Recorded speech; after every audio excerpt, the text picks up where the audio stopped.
বন্ধুরা, আপনারা বাজার থেকে দেশি মুরগি কিনে আনার পরে সর্বপ্রথম জীবাণুনাশক স্প্রে দিয়ে জীবাণুমুক্ত করার পরে আপনারা আমি যেভাবে মেডিসিন দিয়েছি পানির সঙ্গে মেডিসিন দিবেন। আপনারা কি করবেন, সকালবেলা এই 4টা মেডিসিনের সঙ্গে এই কিডনি টনিকটা ব্যবহার করবেন।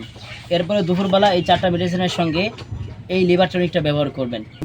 এরপরে যখন আপনারা বিকাল 5টা বাজে মুরগিকে পানি দিবেন তখন এই 4টা মেডিসিন দিবেন। এই 4টা মেডিসিনের সঙ্গে এই পানির পিএইচটা অ্যাড করে দিবেন। এভাবেই মূলত মুরগিকে মেডিসিন দিতে হয়। আর আমি যে মেডিসিনগুলো দিয়েছি হুবহু এই নিয়মে আপনারা 5 দিন ব্যবহার করবেন।